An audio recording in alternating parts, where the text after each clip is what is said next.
When women knowingly excuse abuse, we should criticize them in response. But to expect women to take on full responsibility for the sundry actions of all the men they have ever known or worked with is deeply unfair. Behind every great man is a great woman. In 2017, this mantra appears to have been turned on its head. In a year plagued by abuse scandals, the nature of much of the press coverage would have us believe that behind every bad man is a bad woman. As each male accused abuser is exposed, it's only a matter of time before we clamor to condemn the women with whom they've been associated.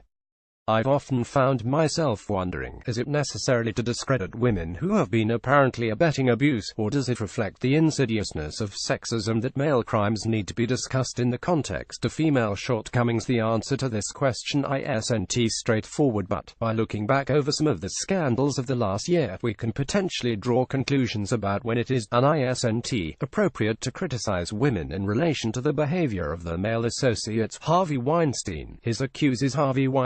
His accusers. Donna Karan was quick to come to the defense of Harvey Weinstein when the allegations that rocked Hollywood, politics, and indeed the whole world were in the relatively earlier stages. The DKNY founder was widely chastised for telling the Daily Mail that Weinstein was wonderful and that women who dressed a certain way were sometimes asking for it. What Karan said rang extremely sexist, despite her being a woman herself. Possibly for this very reason, her comments were equated with the damaging attitudes of her male counterparts. But everyone seemed to forget that Karan was not just part of the problem, she was also one of its victims. Her troubling words did appear to excuse abuse, but she spoke with such a flagrant disregard for her own sex, such open and unashamed support for patriarchal standards, that rather than feeling angry at her, I wanted to invite her over for a cup of tea and ask her about what she'd been told, or what she'd experienced, that had led her to believe she and women like her deserved so little respect. But when it came to Lena Dunham's defense of her friend Murray Millett, I was less keen to offer up a brew. Admittedly, it was worryingly foreseeable that Dunham was going to be on the receiving end of much of the criticism that would have been more appropriately directed towards the accused. However, Dunham had set herself up as an authority on sexual assault. She firmly espoused that all women should be believed, memorably tweeting, "Things women don't lie about rape." Then she misused this authority to discredit the claim of Aurora Perrineau. Dunham solidified her support of Miller in the wake of Perrineau's accusations, and used her privilege to undermine a woman who to the public were going to be less willing to believe, partly because of her race. Dunham's statement had the ring of one rule for women like me, another for women like you. This inappropriate response wasn't the pitiful product of internalized sexism, it was an abuse of power.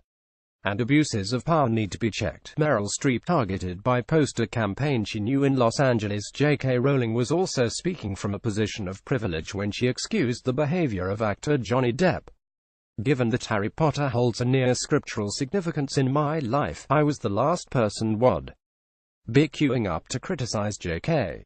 But despite the fact that Depp's ex Amber Heard had previously said, "During the entirety of our relationship, Johnny Depp has been verbally and physically abusive to me," a claim that was substantiated by texts, video footage and pictures of Heard's bruised face, Rowling still wrote a statement in support of Depp and backed him taking up the main role in one of her films.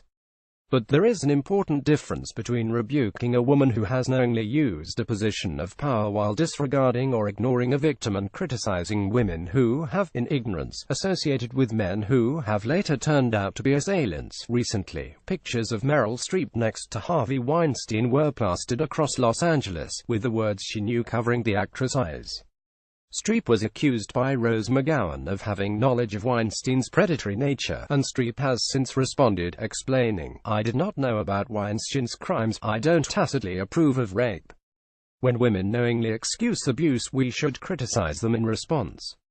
But to expect women to take on full responsibility for the sundry actions of all the men they have ever known or worked with is deeply unfair.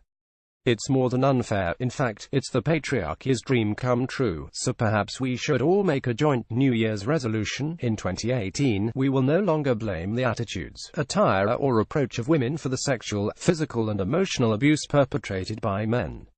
Let the perpetrators answer for the crimes, rather than the nearest women to them.